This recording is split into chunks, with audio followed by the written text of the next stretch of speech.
A 9-year-old child hears the people who just freed him call him dangerous, and his first instinct is to apologize for existing. That's not interpretation. It's a description of two scenes aboard the Naboo Royal Starship in Star Wars Episode I, The Phantom Menace, written and directed by George Lucas, released May 1999. Somewhere in the corridor of that ship, en route to Coruscant, Obi-Wan Kenobi turns to his master, Qui-Gon Jinn, and says it plainly. The boy is dangerous. They all sense it. Why can't you? Qui-Gon pushes back. His fate is uncertain. He's not dangerous. But the words have already left Obi-Wan's mouth. The film cuts. Young Anakin Skywalker sits alone in the cold belly of a ship full of strangers, having just left the only person who ever loved him unconditionally behind on a desert planet. The movie doesn't show him crouched behind a door or pressed against a wall eavesdropping. What it does instead is more devastating. It places Obi-Wan's declaration and Anakin's next line in direct editorial sequence, separated by a single cut, creating an implication you can't escape. Whether or not Anakin literally heard Obi-Wan's voice through the hole, this child has absorbed what's in the air around him. He's been near Jedi long enough to sense the temperature of the room. When Qui-Gon approaches, Anakin looks up and says, "Master Qui-Gon, sir, I don't want to be a problem." That's his first significant line on this ship. Not a question about where they're going, not when he'll eat, not whether he'll ever see his mother again. It's an apology. A 9-year-old making himself smaller so the adults who hold his fate won't find him inconvenient. And Qui-Gon's gentle reply, "You won't be, Annie," is a kindness that'll die with him within the hour. We're tracing Anakin's entire fall through the specific words said to him, near him, and about him, assembled in chronological order. And when you hear them in sequence, not analyzed or interpreted, but just played back, his story hits completely different. You stop asking why he fell. You start wondering if there was ever a version of this story where he doesn't. The Jedi Council testing scene plays, on its surface, as a solemn evaluation of a gifted child by wise elders. Watched through the evidence chain, it's something else entirely. A room full of the most powerful people in the galaxy, telling a 9-year-old that loving his mother is a character defect. The chamber is circular. Anakin stands alone at its center, while the masters sit in an elevated ring around him, looking down. Yoda opens. "How feel you?" Anakin answers honestly. "Cold, sir." Yoda presses. "Afraid, are you?" And Anakin, a child who's just been separated from his mother, standing in front of strangers who'll decide his entire future, says, "No, sir." Yoda's response establishes the Jedi's fundamental posture toward this boy for the rest of his life. See through you, we can. That's a warning dressed as wisdom. They can see his fear, and they want him to know it. Mace Windu follows with, "Be mindful of your feelings," and then Ki-Adi-Mundi twists the knife. "Your thoughts dwell on your mother." Anakin's response is the most human thing anyone says in this scene. "I miss her." 2 words. A child telling the truth. The council treats it as evidence for the prosecution. Yoda says, "Afraid to lose her, I think, Anakin pushes back with the bewildered clarity of a kid who doesn't yet know the rules. What has that got to do with anything? And Yoda delivers the verdict that'll define the rest of his life. Everything. Fear is the path to the dark side. Fear leads to anger. Anger leads to hate. Hate leads to suffering. Pause. I sense much fear in you. Listen to what just happened. A child said he missed his mother, and the most respected Jedi in the galaxy told him his love was the first step on a path to evil. Nobody said, "It's natural to miss her." Nobody said, "That love can be a source of strength." They said, "Your feelings are dangerous, and we can see them." Yoda frames suffering as the endpoint of Anakin's fear, but in the order we're assembling this evidence, It works as a prophecy the Jedi themselves will help fulfill. Because from this moment forward, every institution meant to guide this child will treat his emotional reality as a pathology to be suppressed, never a wound to be healed. The formal verdict lands in the next scene. Mace Windu, whose accumulated treatment of Anakin across this trilogy builds toward the structural climax of everything we're assembling, delivers it cold. The boy will not be trained. Qui-Gon argues, insists Anakin is the chosen one. Yoda shuts it down. Clouded this boy's future is. No debate about how to train him well. No plan to address the fear they diagnosed. Just refusal, delivered from above to a child standing alone in a circle of judgment. It takes a death to change their minds. Qui-Gon lies on the floor of the Theed power generator, fatally wounded by Darth Maul. His final words to Obi-Wan: "Promise me you will train the boy." Obi-Wan, grief-stricken: "Yes, Master." Qui-Gon presses: "He is the chosen one. He will bring balance. Train him." And that's when the entire master-apprentice relationship gets poisoned at the root. Obi-Wan doesn't choose Anakin. He inherits him. The boy becomes a deathbed obligation, not a student selected out of belief in his potential or affection for his character. Obi-Wan was, moments earlier, the person who called this child dangerous. He didn't want Anakin trained. He argued against it. Now the last wish of the person he loves most in the galaxy is that he devote his life to training the very boy he warned against. This dynamic, duty performing the role of devotion, will underlie every reprimand, every stiff correction, every moment of disapproval in the decade to come. This evidence chain isn't a prosecution of individuals, it's a prosecution of a system. But Obi-Wan is a man performing a duty, and Anakin, who is not stupid, who is in fact extraordinarily perceptive, will spend his entire adolescence sensing the difference between obligation and choice. Even the Council's reversal drips with foreboding. Yoda relents on the funeral pyre night, but hear how he relents. Qui-Gon's defiance I sense in you, need that you do not. A reprimand folded into a concession. Agree with you the Council does. Your apprentice, Skywalker, will be. And then, because the Jedi Order can't allow even this without reiterating its suspicion. Grave danger I fear in his training. Conditional acceptance. That's what Anakin gets. 13 years of that ahead. Attack of the Clones, May 2002. Anakin is roughly 19, and the very first extended exchange between him and Obi-Wan is a masterclass in how the Jedi frame every emotional expression as a discipline problem. They're in an elevator, heading to see Senator Padme Amidala for the first time in a decade. Obi-Wan says, "Why do I get the feeling you're going to be the death of me?" Anakin's response carries a weight the film almost buries. "Don't say that, Master. You're the closest thing I have to a father." What does Obi-Wan say to this vulnerable, reaching admission from the student he's raised for 10 years? "Then why don't you listen to me?" 15 seconds of screen time, a microcosm of their entire relationship. Anakin reaches. Obi-Wan redirects. Anakin expresses love. Obi-Wan reframes it as a behavior problem. It's the Jedi way made flesh, and exhibit after exhibit shows the same mechanism. Every time Anakin tries to connect emotionally, the connection gets treated as evidence of insufficient detachment. Later in the film, Obi-Wan makes it explicit. "Be mindful of your thoughts, Anakin. They betray you. You've made a commitment to the Jedi Order, a commitment not easily broken." A decade of hearing variations on that instruction, and the lesson Anakin absorbs is the one the Jedi don't intend, that his interior life is a betrayal. But here's the thing. Hear how they talk about him when he's not in the room, because the contrast between the two registers is what turns this evidence from unfortunate to systemic. Obi-Wan sits with Mace Windu and concedes Anakin has exceptional skills, but adds that his abilities have made him, well, arrogant. Not struggling, not wounded, arrogant.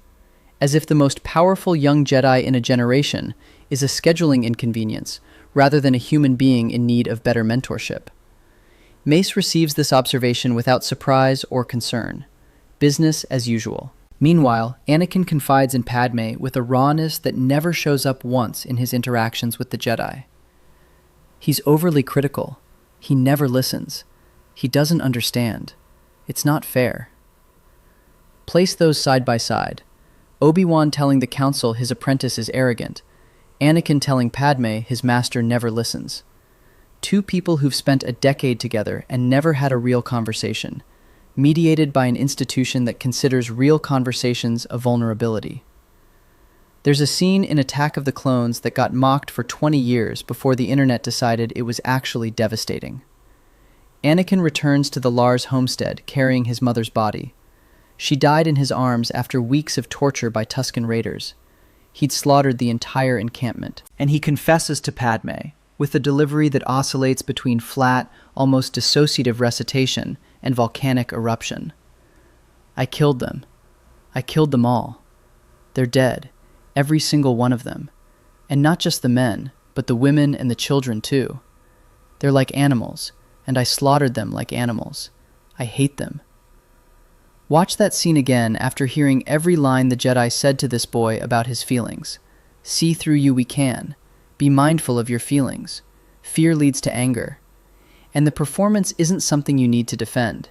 It's the only honest way to play a young man who was taught since the age of 9 that feeling anything is dangerous, suddenly trying to feel everything at once, and possessing absolutely zero tools for processing any of it. The flatness isn't emptiness. It's dissociation. The eruptions aren't melodrama. They're what happens when the dam breaks in someone whose every authority figure treated grief itself as the problem. The performance is the evidence. A person raised in an environment of total emotional suppression doesn't look composed when they finally crack. They look exactly like that. Erratic, swinging, lost. Brief aside. This is a lens, not a diagnosis, because he's a fictional character. But clinicians studying borderline personality disorder have identified a pattern where childhood environments of persistent emotional invalidation are strongly associated with BPD traits in adulthood. Fear of abandonment, black and white thinking, intense and unstable relationships, emotional dysregulation, identity disturbance. Every one of those maps onto Anakin's behavior across this trilogy. George Lucas, whether he knew the clinical literature or not, wrote a textbook case of what happens when you tell a child that love is a flaw and then act surprised when he doesn't know how to love. Padme's response to the massacre confession? To be angry is to be human. The closest thing to emotional validation Anakin has received from anyone in 13 years, and it comes from the one person who isn't a Jedi, who isn't bound by the Order's ideology of detachment. But she doesn't report the massacre, doesn't suggest he seek help, doesn't tell Obi-Wan or the Council. The one person who responds to his pain with something resembling empathy also has no idea what to do with what he's just told her. The confession hangs in the air, unprocessed, unaddressed, a grenade that never gets diffused. Revenge of the Sith, May 2005. The opening plants an explosive charge you won't hear detonate until the end. Anakin has disarmed Count Dooku, literally, both hands severed, and holds 2 crossed lightsabers at the man's throat. Palpatine, shackled to a chair, says, "Good, Anakin, good. Kill him. Kill him now." Anakin hesitates. "I shouldn't." Palpatine's voice drops. "Do it." Anakin does. He decapitates an unarmed prisoner. Guilt hits immediately. "I shouldn't have done that. It's not the Jedi way." And Palpatine, with the patience of a man who's been running this play for a decade, offers justification. "It is only natural. He cut off your arm. You wanted revenge." Remember this scene. Remember the justification for killing an unarmed man. We're coming back. One sentence on Palpatine's long game, because one sentence is all it needs. At the Galaxy's Opera House, he tells Anakin the tragedy of Darth Plagueis the Wise, seeding the idea that the dark side holds power over death. Now the Jedi Council chamber. And this is where Mace Windu begins his final assault on whatever trust Anakin still holds for the Order. Palpatine has appointed Anakin as his personal representative on the Council, an unprecedented political maneuver. The Council accepts the seat, then strips it of meaning.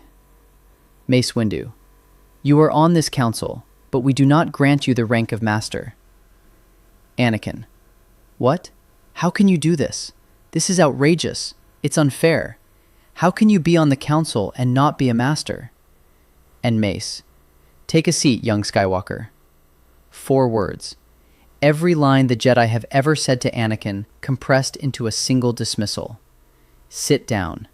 You are less than us. Your feelings about it are irrelevant. What makes this lethal isn't the denial of rank, it's the accumulation. By now you've heard, the boy is dangerous. I sense much fear in you. He will not be trained. Grave danger, I fear, in his training. You'll be the death of me. His abilities have made him arrogant. Be mindful of your thoughts, they betray you.